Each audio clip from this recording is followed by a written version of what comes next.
Hi everyone, welcome to my channel. ఎలా ఉన్నారండి? అందరూ బాగున్నారా? నేను ఏదైతే వీడియోస్ అప్లోడ్ చేసి దగ్గర ఒక 2-3 వీక్స్ అయితే అయిపోతుందండి. నేను లాస్ట్ వీడియో అప్లోడ్ చేసిన వెంటనే అమ్మ వాళ్ళ ఇంటికి అయితే వచ్చేసాను. ఇక్కడికి వచ్చాక చాలా పనులు ఉంటాయి నాకు. ఎందుకంటే ఇంట్లో మదర్ ఉంటే ఆడపిల్లలకి ఏంటంటే పుట్టింటికి వస్తే చాలా ఖాళీగా ఉంటారు, తినడం పడుకోవడం తప్ప వేరే పని ఉండదు. బట్ నా విషయంలో అలా కాదు. మమ్మీ లేరు కనుక నేను ఎవ్రీ ఇయర్కి సమ్మర్లో వస్తానండి. అప్పుడు ఇల్లంతా క్లీన్ చేస్తాను. సో అంత హడావిడిలో నాకు వీడియోస్ కానీ షార్ట్స్ కానీ ఏం తీయడం కుదరదు. అయినా సరే ఈసారి ఏదో కష్టపడి షార్ట్స్తో అలా మేనేజ్ చేస్తూ వస్తున్నాను. ఈరోజు వీడియోలో అయితే నేను మా మమ్మీ గుర్తుగా మా మమ్మీవన్నీ ఎట్లా నేను స్టోర్ చేసి పెట్టుకున్నాను అనేది మీతో వన్స్ షేర్ చేసుకుంటాను. ఇది మా టీవీ బ్యాక్ సైడ్ ఒక సెల్ఫ్లా ఉంటుందండి. అంటే అప్పట్లో ఇట్లానే ఉండేది కదా, ఇప్పుడంటే వుడ్తో టీవీ దగ్గర చాలా నీట్గా చేస్తారు, టీవీ యూనిట్ దగ్గర. బట్ అప్పట్లో అంటే మరీ పాతదేం కాదండి, జస్ట్ 5 years అవుతుంది. కానీ డాడీ వాళ్ళు ఏంటంటే ఇప్పుడు వచ్చే వుడ్ ఇలాంటి వర్కులు ఏమీ నమ్మరు. వాళ్ళు ఏంటంటే ఏది కట్టినా చాలా చాలా స్ట్రాంగ్గా ఉండాలి అనే నమ్ముతారు. సో అందుకనే అయితే ఇలా కట్టారు.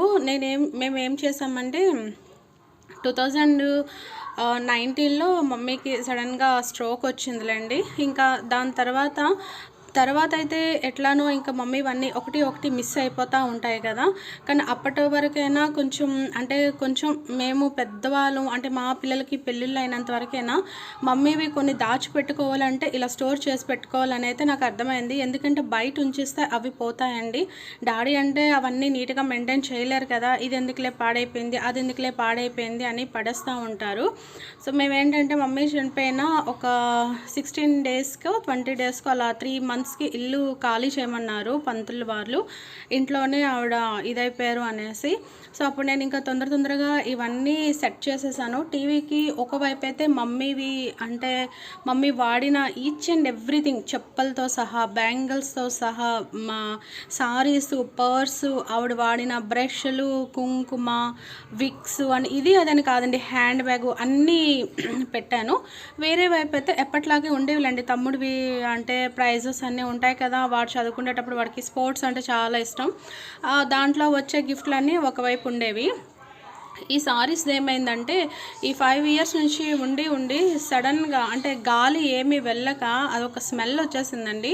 అదైతే నాకు తెలియలేదు. మా దొడ్డమ్మ వాళ్ళ ఇంటి పక్కనే ఉంటారు. నాకు మమ్మీది ఒక చీర కావాలని అని అంటే మా అన్నయ్య ఓపెన్ చేస్తే చెప్పాడు, చీరలు బాగా స్మెల్ వస్తున్నాయి, వచ్చేటప్పుడు అవన్నీ క్లీన్ చేయు అనేసి. ఇంకా నాకు అప్పుడు అర్థమైంది ఇవి వచ్చి అన్నీ క్లీన్ చేయాలని. చీరలన్నీ అంటే ఎక్కువగా మమ్మీ సారీస్ ఏమి కట్టరులేండి, నైటీలతోనే మ్యాక్సిమం ఉండేవారండి ఏదైనా బయటకు వెళ్తే సారీస్ తప్ప.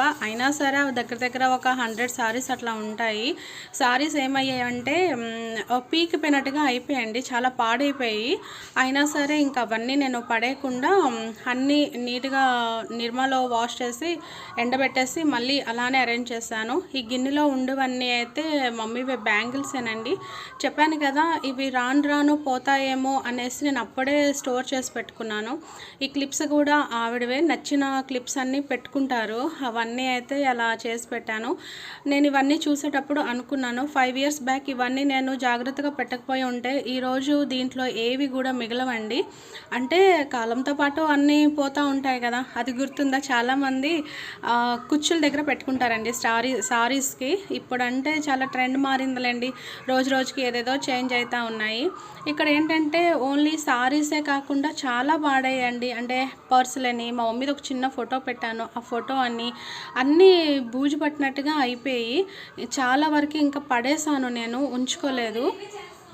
ఇవన్నీ ఏంటంటే చిన్న బుక్, పెన్ను, ఇవన్నీ ఏంటంటే మా మమ్మీ ఎప్పుడైనా ట్రావెల్ చేస్తే ఈ బుక్ పెన్ పట్టుకుండేవారు. ఎందుకంటే అందరు ఫోన్ నెంబర్స్ అయితే గుర్తుండవు కదా, ఆ ఫోన్ నెంబర్స్ దాంట్లో రాసుకొని పెట్టుకుంటే సడన్గా అంటే ఎప్పుడు అవసరం ఎట్లా ఉంటుందో తెలియదు కనుక అందుకనేసి దాంట్లో పెట్టుకుండేవారండి. ఈవెన్ ఆ హ్యాండ్ బ్యాగ్ కూడా బూజు పట్టినట్టుగా పట్టేసి పాడైపోయి, ఆ సాల్వా అని, నైటీ అని, స్కార్ఫ్ అని ఇవన్నీ అండి. అంటే ఈ నైటీస్కి అయితే ఏం లేదులేండి, కానీ ఒక్కొక్క సారీస్ మెమరీస్కి అయితే ఒక్కొక్క జ్ఞాపకం అంటారు కదా, అట్లాంటివి ఉండేవి.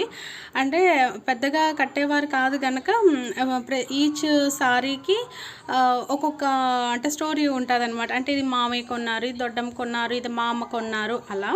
ఈ కుంకుమ అయితే బ్లాక్ వచ్చింది కొద్దిగా, అయినా సరే ఉంచేసాను, బాగానే ఉంది, పాడవలేదనేసి ఉంచేసాను.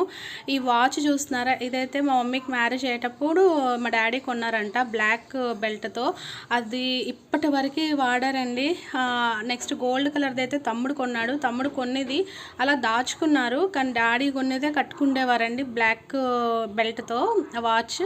అండ్ నెయిల్ పాలిష్లు ఇవన్నీ అయితే పడేసాను కొన్ని, ఎందుకంటే అవి కంప్లీట్గా డ్రై అయిపోయాయి కనుక పడేసాను. నేను ఇవన్నీ పెట్టేటప్పుడు మా ఇంట్లో చుట్టాలందరూ అన్నారు, ఇవి పెట్టకూడదు అలా ఇంట్లో, పడేయండి, ఇంట్లో అలా పెడితే మంచిది కాదు అని. మన మమ్మీయే కదండి మనకి చెడు ఎలా చేస్తారు చెప్పండి. నేను నార్మల్గానే ఇట్లాంటివేవి నమ్మనండి, అంటే దేవుళ్ళు దెయ్యాలు ఇట్లాంటివేవి నమ్మను. మేబీ అందుకనేమో నేను ఎవరి మాట వినకుండా ఆవిడకి నచ్చినవన్నీ మా మమ్మీ యూజ్ చేసిన ఈచ్ అండ్ ఎవ్రీథింగ్ నేను పెట్టాను. చెప్తున్నాను కదా, బ్రష్లు పేస్ట్తో సహా పెట్టానండి.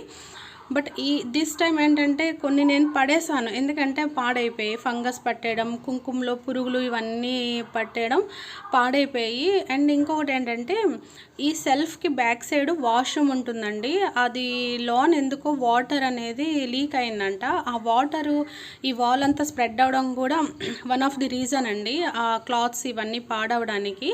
అంటే క్లోజ్డ్ ఒకటి, లోన్ వాటర్ వలన కూడా కొంచెం చెమ్మదేరిపోయి కొన్ని పాడయ్యాయి. ఇంకా అవన్నీ తీసేసి అన్నీ క్లీన్ చేశాను. తమ్ముడు వాళ్ళు కూడా వచ్చున్నారు, మేబీ వాళ్ళు రాకపోయి ఉంటే నాకు కుదరదండి, ఎందుకంటే తమ్ముడు వాళ్ళ వైఫ్ వంట పని ఇవన్నీ చూసుకుంటే నేను ఇవన్నీ వాష్ చేసుకొని కూర్చుండేదాన్ని, ఎందుకంటే ఇంట్లో పని ఇవి చేయాలంటే అస్సలు కుదరదు నాకు. మళ్ళీ క్లీన్ చేసేసి మంచిగా ఉన్నవన్నీ పెట్టాను. ఆ ముక్కుపుడికైతే మా తాతయ్య మా మమ్మీ పెళ్ళికి పెట్టారంట, ఇప్పటి వరకు ఉంచుకున్నారండి, అది అస్సలు అంటే చెడగొట్టేసి వేరే చేయించుకోలేదు. అండ్ ఇయర్ రింగ్స్ కూడా అట్లానే ఉన్నాయి. చాలామంది అన్నారు వాడుకోవచ్చు కదా అని, వాడుకోవచ్చు కానీ ఉన్నాయి కదండి, ఇప్పుడు లేని పరిస్థితి అంటే వేరే విషయం. మనకు ఉన్నంత వరకు ఉన్నాయి కదా, సో అలా దాచిపెడితే తప్పేముంది అనేసి అలా చెవిట్లోనివి, ముక్కు పుడక, పట్టీలు, ఆ మెట్టెలు కూడా పెళ్ళి మెట్టెలండి. మనం అంటే ఇప్పుడు నెలకు ఒకటి, సంవత్సరానికి ఒకటి మారుస్తూ ఉంటాం కదా, ఇవైతే పెళ్ళి మట్టెలండి. నేను ఎప్పుడూ అంటూ ఉండేదాన్ని, అంత లావుగా ఉన్నాయి కదమ్మా, కాళ్ళు వేలు నొప్పులు వస్తే మార్చుకోవచ్చు కదా అంటే అసలు మార్చుకునేవారు కాదు. ఆ పట్టీలు అలా అన్నీ అయితే పెట్టాను.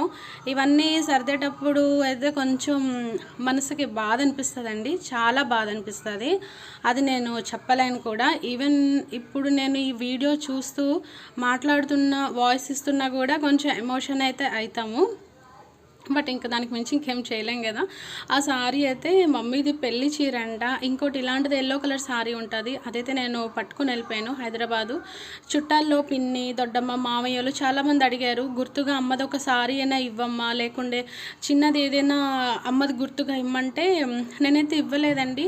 వాళ్ళకి చెప్పాను కూడా, మరోలా కాదు, అది అంటే మీ దగ్గర ఉంటే అది ఉంటుందో పోతుందో తెలీదు, నా దగ్గర ఉంటే మీరు వచ్చిన ప్రతిసారి చూడొచ్చు కదా అనేసి వాళ్ళకి సర్ది చెప్పాను. పిన్ని వాళ్ళకి, దొడ్డమ్మలకి, మావయ్యలకి అందరికీ. ఒకవైపు మమ్మీది అవన్నీ సర్ది పెట్టేసి వేరే వైపు అయితే ఇలా అన్నీ సర్దానండి. ఇవన్నీ అయితే తమ్ముడు ఫస్ట్ క్లాస్ టు 10th క్లాస్లో, ఫస్ట్ క్లాస్ నుంచి ఏమీ కాదులేండి, 5th క్లాస్ నుంచి 10th క్లాస్ వరకు వాడికి స్పోర్ట్స్ అంటే పిచ్చి. అసలు స్టడీస్ పైన అంత కాన్సన్ట్రేట్ చేసేవాడు కాదు, ఎప్పుడు కూడా స్పోర్ట్స్ అనే తిరుగుతూ ఉండేవాడు. దాంట్లో వచ్చినవి ఇవన్నీ, నాకైతే పెద్దగా ఏమీ రాలేదులేండి. ఆ బ్యాక్ సైడ్ చిన్నవన్నీ, డాడీ అయితే ఆర్మీ కదా, పోస్టింగ్ వచ్చిన ఎవ్రీ టైము వాళ్ళకి గిఫ్ట్లు ప్రజెంట్ చేస్తూ ఉంటారు, అవన్నీ పడేద్దామంటే ఆయన అస్సలు ఒప్పుకోలేదు. ఇవి ఆర్మీలో ఉండేటప్పుడండి, సర్వీస్లో ఉండేటప్పుడే ఈ ఫొటోస్ అన్నీ అయితే తీసి పెట్టుకున్నారు. ఇవి వచ్చే ఏవో మెడల్స్, ఒకటైతే మిస్ అయింది కూడాను. ఇవన్నీ లోన్ పెట్టేస్తాను డాడీ అని అంటే అస్సలు ఊరుకోలేదు, లేదు పాడైనా సరే నీట్గా వాష్ చేసి పెట్టు, అంతేగాని లోన్ పెట్టొద్దు అని అనేసారు. అంటే గుర్తుగా ఉంటుంది కదా అనేసి ఇంకన్నీ అయితే నీట్గా సర్ది పెట్టాను. ఇలాంటప్పుడు అనిపిస్తుందండి, ఇంటికి ఆడపిల్లలు అనేది చాలా అవసరం అనేది. కోడలు చూడరని కాదు, మా ఇంటికి వచ్చిన అమ్మాయి అయితే చాలా బాగా చూసుకుంటుంది, మంచి అమ్మాయి కూడా. కానీ కూతురి కంటే ఎక్కడో చిన్న ఎమోషన్ ఉంటుందండి, పుట్టిల్లు నీట్గా ఉంచుకోవాలి అని. అంతెందుకండి, నేను ఇంత చేస్తానా మా మమ్మీ వాళ్ళ ఇంటికి వచ్చి నీట్గా చేయాలి అనేసి. మా అత్తవారింటికి వెళ్తే నేను అక్కడ కూడా నీట్గా చేస్తాను, కానీ అత్తయ్యతో నాకు పెద్దగా అన్నంటే నా మ్యారేజ్కి ముందు అత్తయ్య వాళ్ళు అత్తయ్య మా ఇద్దరు చనిపోయారు కనుక నేను అంత ఎమోషన్గా ఏమీ ఫీల్ అవును. ఎందుకంటే నేను వాళ్ళతో ఎప్పుడు కూడా టైం స్పెండ్ చేయలేదు కనుక నేను అంత అంటే ఎమోషన్ చూపేయలేను అనమాట. మేబీ 1 year అయినా మా అత్తయ్య గారితో కలిసి ఉంటే నేను అంత ఎమోషన్ అయి ఉండేదాన్నేమో. బట్ వాళ్ళు ఎలా ఉంటారో కూడా నాకు తెలియదు కనుక నేను పెద్దగా ఇదవ్వను. అందుకనే చెప్తున్నాను, కోడళ్ళు మంచి వాళ్ళే వస్తారు, అయినా సరే ఆడపిల్లలకి పుట్టిల మీద ఉన్నంత అయితే ఇంకెవరికి ఉండదండి. సో మా మమ్మీ చనిపోయిన 2 years తర్వాత తమ్ముడికి అయితే మ్యారేజ్ చేశాక మళ్ళీ మా మమ్మీ వెంటనే పుట్టేశారు తమ్ముడికేని. మన తెలుగు వాళ్ళకి ఇది ఒక చిన్న నమ్మకం కదా. మీరు దీన్ని నన్ను మూల నమ్మకం ఏదో అంటారు కదా, నమ్మకం ఏమంటే అనుకోండి, బట్ నేనైతే ఒకటి నమ్ముతాను, తమ్ముడికి మళ్ళీ మా మమ్మీ పుట్టేశారని. ఎందుకంటే వాడికి మ్యారేజ్ అయిన 1 year లోపే పుట్టేశారు, వెంటనే ఇంకా అమ్మాయి కూడా కన్సీవ్ అయింది. బాబు పుట్టుంటే మేబీ మేము బాధపడే వాళ్ళమేమో. ఎందుకంటే తమ్ముడు అంటే మా మమ్మీకి చాలా పిచ్చి అండి, అసలు పిచ్చి ప్రేమ. అసలు నేనన్నా సరే చాలా ఇష్టమే, కానీ మ్యారేజ్ అయిపోయింది, సెటిల్ అయింది, వాడు మగపిల్లడికి ఇంకా పెళ్ళి కాలేదు, వాడేమో డిఫెన్స్ అండి, ఎయిర్ ఫోర్స్లో ఉంటాడు తమ్ముడు. ఎలా ఉంటాడో ఏంటో, మమ్మీకి ఏదైనా అయితే వాడు ఏమైనా రాంగ్ స్టెప్ వేసేస్తాడేమో అని ఏదేదో ఆలోచించేవారు. నేను ఎప్పుడు తిడుతూ ఉండేదాన్ని, అలా ఎందుకు లేనిపోయినవన్నీ ఆలోచిస్తారు అనేసి. లాస్ట్కి ఆవిడ అనేటట్టుగానే అయిపోయింది. మరి ఏం చేస్తే ఏం చేయలేం కదా. ఫైనల్గా అయితే మా మమ్మీ మళ్ళీ మా ఇంటికి వచ్చేసారు. చనిపోయినప్పుడు ఎంత బాధపడ్డామో, తమ్ముడికి మళ్ళీ పాప పుట్టేటప్పుడు అంత హ్యాపీగా అయిపోయాము. ఇది చాలా చిన్న వీడియోనండి. ఐ హోప్ మీ అందరికీ నచ్చుంటుంది. నచ్చుంటే మాత్రం లైక్ చేయండి, షేర్ చేయండి అండ్ సబ్స్క్రైబ్ చేసుకోండి.